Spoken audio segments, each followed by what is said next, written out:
Ça tourne. Bienvenue à toutes et à tous. Rétromobile 2024, incroyable.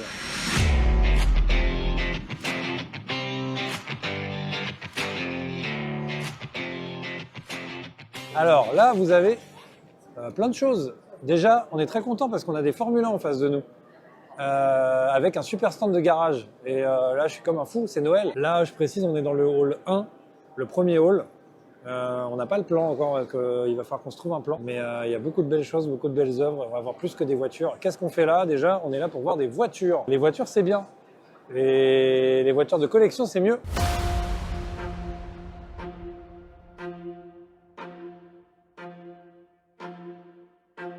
Ça, c'est la 936 qui a gagné Le Mans en 1977 avec Jack Hicks, qui l'a piloté d'ailleurs.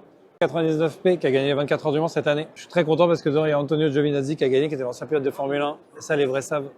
Parce que Giovinazzi s'est fait... Tout le monde se foutait de sa gueule en Formule 1. En attendant, il a gagné les 24 heures du Mans avec cette voiture. Et ça, c'est la 488 qui a gagné également le championnat du monde d'endurance GT en 2022. Maintenant, elle roule plus parce que maintenant, ils sont passés à la 296. Mais celle-là, vous la connaissez bien parce qu'on l'a roulée pendant une année sur Assetto Corsa Competition. Donc, c'est une voiture mythique. 488, elle restera au panthéon des GT. Voilà. L'idée, c'est de faire, on va faire un iWax garage avec un sol comme ça, avec les dalles. Les gens, ils rentrent. Il y aura un simu au sol, un ou deux simus. Ce sera incroyable. Un petit tonneau, motule, cylindre. Si vous voulez lâcher des subs pour avoir ça, on veut bien. Bizarrement, ça vous fait penser à une collection? Ça, c'est excellent. Ouais, ça, c'est magnifique. Un vieux volant Alfa Romeo, un vieux volant Peugeot. Il y a les phares, il y a plein de pièces détachées. En fait. Ouais, en dessous, ouais, j'ai vu. Petite voiture Mercedes en tard. Les vieilles bouteilles, les vieux bidons d'huile, bien sûr. Vieille voiture miniature, bien sûr. Alors, à mon avis, sans trop vous donner de mauvaises infos sur la vidéo, je pense que vous pouvez les trouver bien moins chers ailleurs que sur des endroits comme ça, puisque c'est pas là que vous avez, pour les fans, en tout cas, même je suis pas le plus grand spécialiste, mais je sais que par expérience, c'est pas ici que vous trouvez les voitures les moins chères. Je pense qu'au contraire, vous les payez plus cher. Incroyable. Si, je dis pas n'importe quoi. J'ai cru que je disais n'importe quoi, mais non, c'est bien Romain. C'est bien Romain. Michael en bas, Fernando Alonso, au milieu Michael, bien sûr, et en haut, je l'ai pas. Et Nelson Piquet. Voilà. Donc des grands noms, des beaux noms. Des beaux noms. Pierre Gasly en face de toi, là, juste ici. Édition Pierre Gasly, AlphaTauri. Avant qu'il parte d'AlphaTauri, bien sûr. Parce que maintenant, il est chez Alpine, hein, bien sûr, on embrasse la Normandie. Le Alain Prost, c'est le casque d'Alain Prost. Kevin Rowe, il en a un, bien évidemment, cette collection. Le Hamilton qui va devenir collector, parce que c'est fini. Tous ceux-là, ils sont collectors. Les Lewis Hamilton, là. Et puis il y a du Esteban Ocon derrière, du Carlos Sainz, du Charles Leclerc, du Max Verstappen. Il y a plein de choses, il y a plein de belles choses. Mais cette collection-là, on l'a, est très sympa. Parce que le ratio prix sont très très chers, je vous le dis, clairement. Ça vaut pas ce prix-là, normalement. Normalement, tu les as à moitié moins cher. 30% moins cher, allez. Mais il y en a des assez collecteurs. Hein. Le Giovinazzi ici, elle est assez rare à trouver. Et là, il y a du Carlos Sainz version Ferrari. Avec des beaux cadres en face. Je vois du Pierre Gasly, je vois du Enzo Ferrari là-haut, en haut à droite bien sûr.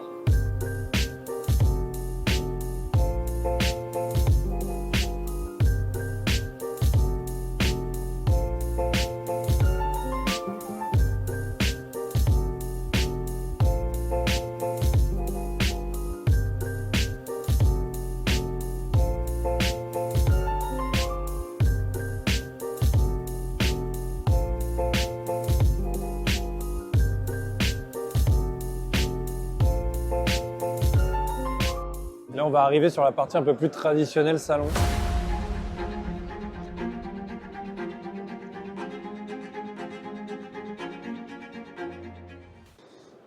Avec cette belle MGA 1500 dans les années 55-59, 4 cylindres, 900 kg, c'est que dalle. Hein.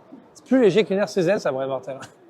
Non, mais c'est plus léger que nos berlines compactes, sachant qu'en moyenne, une berline compacte, ça fait 1 tonne 2. Là, on est à 900 kg, donc c'est que dalle. Hein. Ah, c'est rétro. Là, pour le coup, rétromobile, on y est à fond. C'est d'ailleurs, je crois que c'est l'emblème du salon. C'est une MG EX 180, moteur 4 cylindres, arbre à cam en tête cylindrée de 1500 puis 1506 chevaux, compresseur Shorock Une puissance d'environ 290 chevaux. Voilà. Et c'est un vieux truc des années 50, c'est un vieux concept, on dirait plus un avion qu'une voiture, hein, clairement, mais c'est l'emblème du salon. Viscosa dans 3, 2, 1. Monsieur Viscosa, le mec arrive, il pop. Ouais, c'est coucou. En fait, ce que vous savez pas, c'est qu'il est là depuis le début. Et du coup, stand, alors pas stand Ferrari, mais stand avec The Giraldo Co. Giraldo Co, exactement. Et franchement, il y a des très jolies choses. Il y a des trucs très sympas, et notamment, alors on a un doute, on va aller faire le tour après, on va regarder. Déjà, il y a une belle F40. Ouais, de l'autre côté, là-bas, 350 qui est un GTO. peu plus loin là-bas, là, que tu vois avec mon doigt là. Une F40 qui va être là-bas.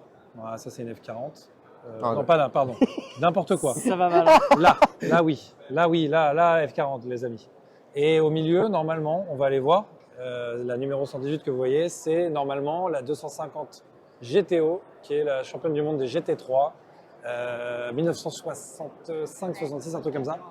Et il n'en existe, normalement que 60 exemplaires. Qu'est-ce que tu as vu? Là, tu as une véritable ça c'est une 250 250 GTO là-bas, c'est monstrueux. La blanche, on ira voir après. Attends, on va faire le tour là. Mais là, je n'ose pas imaginer. Il y a une 230p. Et on est fort quand même. On est bon. C'était bien une 250 GTO, c'est écrit devant sur le podium. Ça c'est quoi tu disais? Ça, c'est parmi les modèles qui ont combattu les GT40, justement. Je n'ai plus le... Oui. Ça, c'est le Mans 70. Mais alors, c'est presque. Pas loin, une année ou deux d'écart. Une année ou deux d'écart, Parce ouais. que c'est le même châssis. Hein. C'est la même base pour moi. C'est la 1967, c'est l'année d'après. Ah, c'est l'année d'après, voilà. Donc ça, pour ceux qui ont vu le Mans 66, bah... C'était quoi, c'était la 299 P, il me semble? La 206, alors moi je sais pas, mais là c'est la S206. Il me semble que celle d'avant, je sais plus le nom, mais je sais qu'il y a P dedans. Ça, mais là, 206, la collection ici qu'on a, elle coûte extrêmement cher. Hein, parce que de réunir toutes ces voitures-là sur le même stand, ouais, là il y a du très très lourd. Hein. Ah ouais. On continue le tour. Ah bah oui, là il faut. Oh, il y a de ces choses. Maman. Bah là c'est pareil. Hein. 1953. La Pininfarina, Farina, bah, c'est quelques années avant, donc du coup le film Ferrari qui est sorti il n'y a pas longtemps, là, qui va sortir d'ailleurs, teasing, le 8 mars sur Prime Video.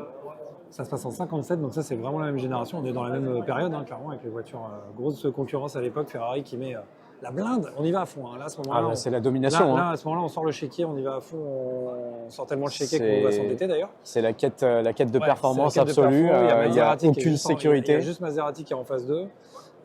En Italie en tout cas, mais à cette époque-là, mais en tout cas là on y va. Tu vois le pare-brise, comment il n'y a rien du tout. Ouais, le pilote ouf. Il est c'est ouf de ouf.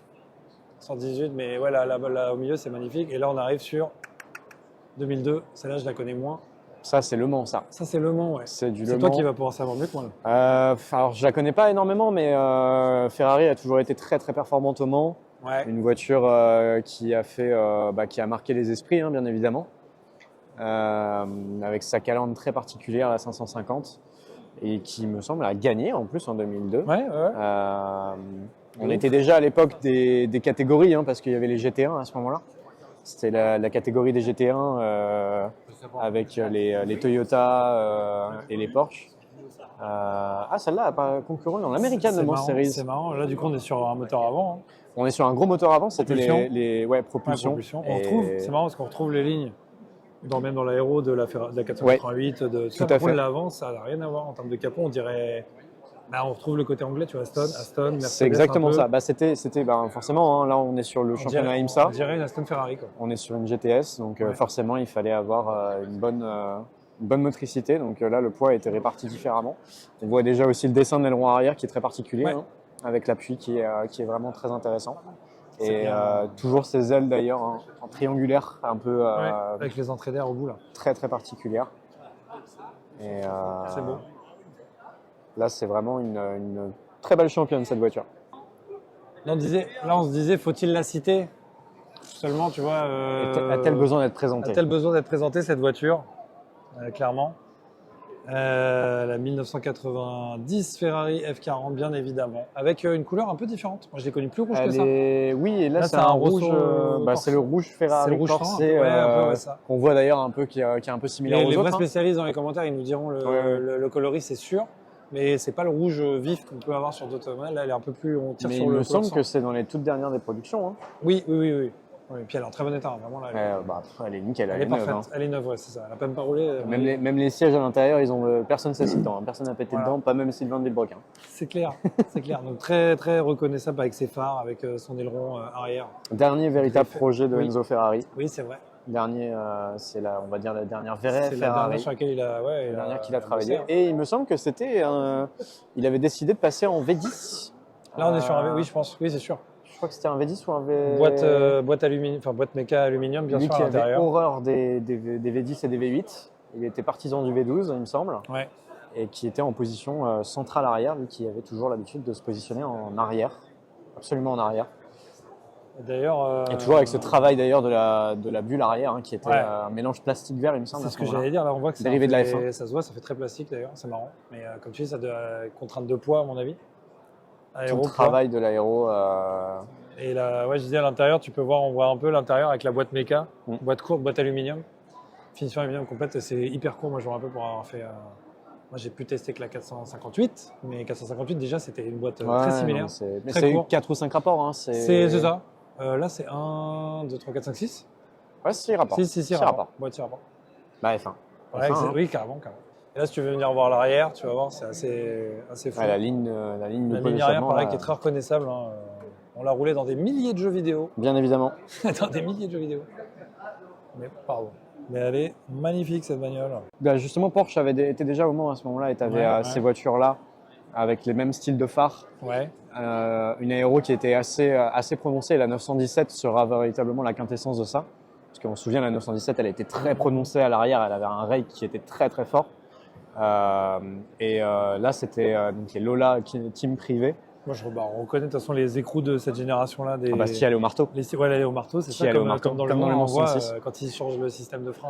Et je croyais que c'était une Porsche là, mais non, c'est une Lola. On trouve la même génération de jantes et tout ça, bien sûr. Et ce qui est très impressionnant, c'est cette ligne très particulière à l'arrière, avec, tu vois, cet aileron, si tu veux, qui remonte. Un double qui est coupé. T'as l'impression que t'as le flux d'air, en fait, si tu veux, qui va être au-dessus. Et du coup, tu as l'aileron qui vient permettre l'appui aérodynamique à l'arrière.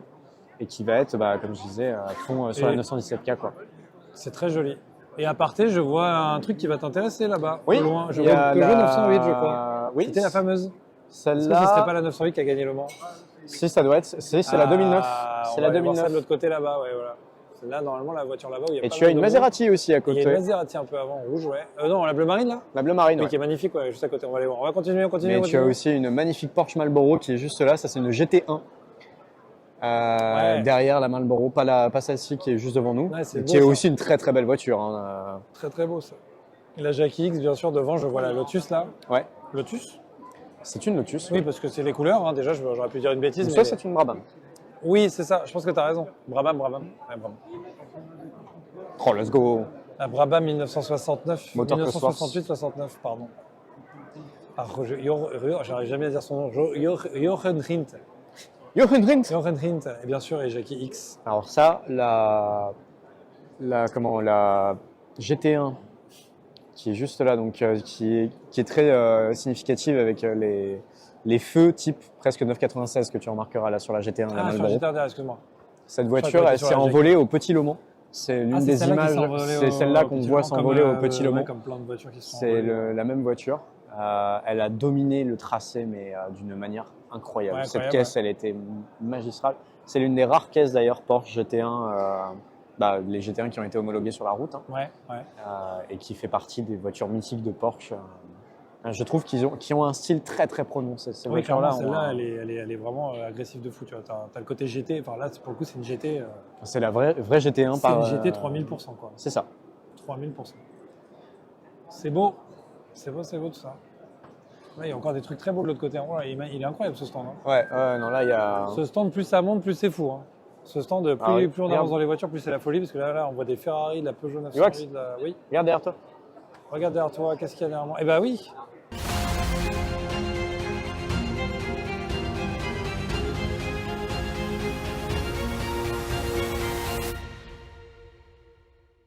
Là, on va regarder, on va finir le stand. Là, il y a l'Aston Martin, incroyable, en hypercar, en génération hypercar. Alors là, c'est pour les amoureux vraiment de lignes agressives. Hein. Là, c'est un proto, c'est limite du proto, c'est du catégorie. Ah, mais c'est la Valkyrie. Valkyrie, on est d'accord, hein, Aston Il me Martin. semblait que c'était la Maserati, mais donc non, là, c'est la je Valkyrie. disais là, voilà, pour les amateurs de proto. La Valkyrie qui va rouler au Mans l'année prochaine. Voilà, c'est la voiture qui va rouler au Mans l'année prochaine. En 2025, Maserati, non, j'ai envie de dire Pas Maserati, cette année, mais... du coup. Non, 2025. 2025, ouais, 2025, Aston Martin qui arrive avec la Valkyrie. C'est beau, hein. Projet endurance. Métallique bleu marine, j'adore, c'est toujours mes coups de cœur, ça. J'adore ce bleu-là, le bleu un peu... Et Red Bull a participé sur le projet. Ça m'étonne pas bizarrement quand je vois le bleu Red Bull. Ouais. Et donc c'est bien la Peugeot 908. à côté. C'est la Peugeot Et à 908, côté, on va aller ouais. voir la Peugeot 908 qui a gagné Le Mans. Incroyable. Dernière Peugeot à avoir gagné Le Mans d'ailleurs. En 2011. Ouais, Winner 2011, c'est ça. Donc là, c'est la 2011, donc c'est la toute dernière Peugeot à avoir participé au Mans. Vainqueur non pas des 24 heures du Mans, mais des 1000 km de Spa et du Petit Le Mans. Et du coup, c'est la toute dernière à avoir roulé. Et donc, on est d'accord, elle a bien gagné Le Mans celle-là. Alors, c'est pas celle-là, Ah, parce que c'est là, pas celle-là, on a dit une bêtise. c'est 2009. Je suis d'accord, ouais, 2009, ça, c'est Petit Le Mans. victoire de Peugeot au Mans. Là, celle-là, c'est le vainqueur des 1000 km de Spa. De Spa, ouais, voilà, je vois. Et Petit Le Mans. 2011, le Petit Le Mans. Petit Le Mans. Et donc, ça reste... on est sur des voitures très très prononcées, surtout avec les packages aéros que tu vois sur les côtés, les c'est pontons. monstrueux, ouais, les pontons. On était vraiment sur, On est très sur les Formule 1. hein. Bah, c'est l'époque justement Formule 1, c'est Surtout l'époque la des F1. volants analogiques, Oui, qui avec les commencent à dashs arriver, analogiques, avec tous les boutons, etc. Les grippes apparemment des volants de la De 908 cette époque-là, ouais. étaient incroyables. C'était des Incroyable. grippes qui étaient hyper tendres et les pilotes adoraient ça. Et c'était des grippes que tu retrouvais apparemment dans la 919 chez Porsche, Ah ouais, donc à partir de 2015-2016. Mais celle-là, c'est du coup la toute Ok, dernière ouais. voiture à avoir participé, à avoir concouru en course. Et j'ai pu voir du coup celle d'après, la 2012, mais qui du coup a été le projet tué dans l'œuf et qui était du coup le début de l'ère hybride, parce que celle-là, c'est la dernière année avant l'ère hybride. bloc optique incroyable. Ouais. Ah bah les phares qui étaient très phares optiques, prononcés. c'est un truc Il y de avait malade. Peugeot Ouais. et il y avait les Matmut aussi. À Ouais, bah l'époque. oui, ouais, Il ça, y avait ouais. les deux teams. Il y avait les teams privés et il y avait Peugeot. Incroyable. Avec ce bleu très reconnaissable et surtout le sponsor Gran Turismo 5. Anthony Davidson, Marc Genet, Alexander Wurz qui avait piloté cette voiture incroyable. Avec une ligne de fou, sortie aéro de malade. Vraiment une voiture collector hein, pour les Français. Hein. Aston Martin très reconnaissable, c'est la collection GT. Aston Martin DBR 905. 3 victoires pour cette voiture. 3 pôles en 2008. Et elle a été restaurée en 2011, celle-là, avec un nouveau moteur. Et elle a été complètement restaurée par une société qui s'appelle Provide, de ce que je vois sur la fiche technique. Là. Donc voilà, mais ouais, Aston Martin, on connaît bien les lignes, hein, toujours. Hein, c'est toujours que ça soit sur la calandre, les phares. Surtout que c'était cette époque mythique en plus. 2005-2010, c'est vraiment les phares globuleux comme ça, le côté très anglais avec la bouche d'entrée et tout. C'était la belle époque Aston Martin, celle-là. Là, j'ai limite l'impression d'être dans Need for Speed, tu sais, les Need for Speed Most Wanted, c'est clair, ou on la prenait, tu pimpais ta bagnole. Ouais, c'est ça. C'est exactement ça. Tu rajoutes les packs aéros, la ligne d'échappement qui est sur le côté aussi, la qui ligne était d'échappement, très particulière sur de le côté, ces GT3 il n'y a pas d'échappement arrière. C'était les... Précise, mais oui. Puis la différence, encore une fois, pneu arrière, pneu avant, tu vois c'est monstrueux. La différence, pneu arrière, pneu la avant. puissance aéro que ça a, rien qu'avec le spoiler La avant. calandre et tout, c'est assez dingue. C'est impressionnant. Ah, c'est ouf. Là, on a une belle évolution en termes d'aéro de ce que tu peux voir entre aujourd'hui et à l'époque. Qu'est-ce qu'on a derrière? Je la vois, la Ferrari. On va la voir en vrai, avec la vraie taille cette fois, la 499. La 499. Victorieuse du Mans. Donc là, on a la Ferrari 499 qui a gagné les 24 heures du Mans cette année. La vraie, c'est la vraie, hein. Ça se voit, elle est dégueulasse. Hein. On voit qu'elle a bien roulé. Et du coup, c'est le retour de Ferrari après 50 ans d'arrêt au Mans. Ils reviennent et bim, ils gagnent direct. Donc voilà, la 499, numéro 51, qui a roulé aux 24 heures du Mans cette année, qui a fait 24. Voilà, hein, déjà une voiture mythique, hein, quasiment. Elle est déjà dans la légende, parce que voilà, Ferrari s'était arrêté, n'était pas revenu au monde depuis 50 ans, et du coup là ils reviennent avec cette voiture, et bim, ils gagnent direct. Donc voilà. Ils l'ont pas nettoyé. Non, c'est ça qui est beau. Moi je trouve que c'est encore plus classe, quoi. Elle est crade, elle est déglinguée, elle a fait 24 heures, quoi. Voilà. Est-ce que ça fait une 24 heures, tu vois, sur une voiture? Pour ceux qui ne savent pas, voilà, si vous voulez voir l'état d'une 24 heures du Mans, d'une voiture après, voilà. Elle est incroyable. Le style retour Ferrari, vainqueur aux 24 heures du Mans, elle est mythique cette pièce. Toute l'année, ils sont bataillés contre Toyota. Porsche était à la ramasse. Eux, ils sont arrivés avec une caisse qui était très très performante et qui a tout de suite pu se mettre en avant face au Mans. La BOP les a bien avantagés, bien évidemment, mais Ouais. elle a un côté, surtout avec son spoiler arrière, enfin son aileron arrière, avec cet aspect presque DRS, on pourrait dire, de la clairement, F1, mais tu retrouves cette aile de requin un peu à l'arrière, triple, on va dire, presque parce que triple spoiler. Ouais, c'est ça, tu retrouves les triples à gauche, Elle est blindés de carbone, bien sûr. Elle est Et incroyable. puis je disais, tu vois, ironiquement pour le grand public, je dis voilà, si vous vouliez voir l'état d'une voiture après 24 heures de Ouais. course, bah, vous l'avez nickel. Moi, je trouve que ça lui a encore plus de cachet, tu vois, qu'elle soit salie comme ça. Et en plus, je trouve, les récupère vraiment comme ça. pour le coup, tu as toujours ce rouge. Ce rouge donne encore plus de valeur. je trouve, tu vois, elle est encore plus ça lui fait sombre, presque un dégradé, ça lui ouais, fait c'est presque un ça. petit dégradé. Et tout.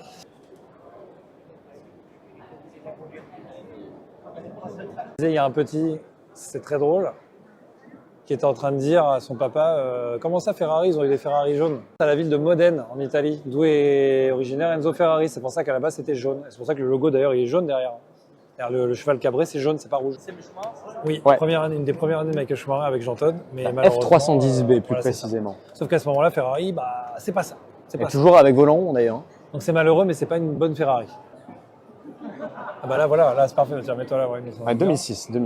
Donc, raté. 2006. Donc, c'était avant l'arrivée de il n'a Lewis pas construit Hamilton. Lewis. C'est Non. pas la Lewis, mais. C'est bon, pas la Lewis. Dommage. Non, c'est celle d'avant. C'est pour ça que je me disais, tu sais, Johnny Walker. 2007-2008, tu as le Vodafone. Et tu sais, il suit. Ah, effectivement. Tu sais, il y a le côté bargeboard qui suit, qui est un peu particulier. Ouais. Mais non, par contre, moi, ce qui me faisait beaucoup rire avec ces voitures-là, En c'était 2006, le line-up, c'est qui alors 2006, c'est McLaren. Button Button et... C'est sûr que c'est pas Fernando, puisque Fernando il est chez Non, il Renault. est chez Renault. Michael il est chez Ferrari, donc c'est forcément Button. Button et. Dites-le nous dans les commentaires si vous avez le nom Ah, des deux 2006, je line. sais plus. 2006, le line-up de cette voiture, pour moi, c'est Jason Button et. C'est pas Oh, Pedro de la Rosa. De la Rosa? Peut-être Pedro de la Rosa. Dites dans les. Voilà. Je sais plus. Si on est des nuls, vous le dites dans les commentaires. J'avoue que c'est ces époques-là où moi j'étais plus On va passionné par le Mans. On va se faire insulter. Ah ouais, non mais je suis désolé. Hein, Les moi, mecs qui vont dire super. Moi, les c'était les streamers, moments où je super regardais, les- tu vois, des voitures comme ça, là, des voitures comme la oui. CLK GTR qui Ils s'est vont dire envolée super les derrière au Mans. streamers F1, ils connaissent même pas leurs classiques. XRTVN, il va nous insulter, lui Ouais. qui connaît toutes les dates jusqu'à 1950 des line-up. Ah bah tiens, on parlait de la 917. La voilà. Ah bah oui, Porsche 917 tout là-bas. La version route. Incroyable. La version route de la 917. C'est un stand de folie. Hein. Et qui était très très particulière, la 917, avec justement son arrière. On voyait la boîte de vitesse, le moteur, etc. Et cet aileron cet aspect très long de la Ouais, queue bien de la sûr, voiture, bien sûr. qui fait office d'aileron et qui est C'est magnifique. incroyable.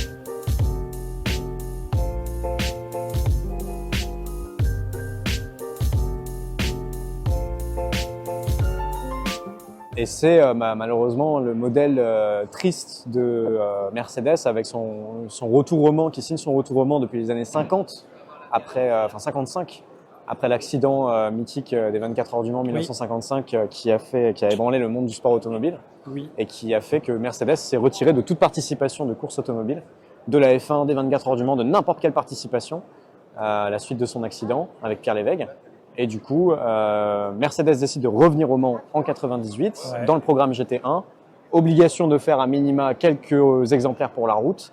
Et 99, Mercedes rempile avec son aspect maudit, puisque les trois voitures, les trois CLK GTR qui ont roulé aux 24 heures du Mans se sont envolées, soit dans la Hénaudière, soit au niveau Mulsanne-Arnage. Voilà, ces voitures-là signent le côté maudit. Apparemment, c'est la raison pour laquelle elles se seraient envolées, c'est qu'il y a eu un problème au niveau du spoiler avant, là, cette petite Oui. moustache avant, qui apparemment était endommagée et qui fait que la voiture s'est envolée. T'as vu au bout là? Regarde, laisse tomber. C'est incroyable. Enfin, c'est. La largeur des pneus. C'est monstrueux. Hein, c'est c'est vraiment dingue. C'est un truc de fou. C'est Et- un truc de fou. Et donc, pour revenir du coup à la particularité, pourquoi est-ce que j'adore en particulier les le Mans? Porsche, ouais. Ah non, Il y a le un- Mans, il y a un truc que tu vas retrouver, et en particulier Porsche, il y a un truc que tu vas retrouver chez Porsche qui est nulle part ailleurs, c'est pourquoi est-ce que la clé de contact elle est mise à gauche. Si vous rentrez dans n'importe quel Porsche, vous saurez que la clé de contact, elle est à gauche. Pour une simple raison, et c'est pour ça que j'adore Le Mans et Porsche. À l'époque, il y avait les déparlements, donc les voitures étaient situées en épire face au pilote de l'autre côté de la piste. Et du coup, Porsche, pour trouver un dixième de seconde d'amélioration Ah, face j'ai aux compris. autres et pour faciliter le départ et être devant. Ce qu'ils ont fait, c'est qu'ils ont mis la clé de contact à gauche pour que quand le pilote il enjambe la voiture, il met le contact, il passe la première, il accélère, il a même pas les mains sur le volant, il a même pas mis Ça, c'est incroyable. sa ceinture de Ça, je savais même sécurité. pas ça, tu vois. Et juste pour gagner un simple dixième, Ouais, c'est mais qui ouf. permet d'être devant, eh ben, ils ont mis la clé de contact à gauche.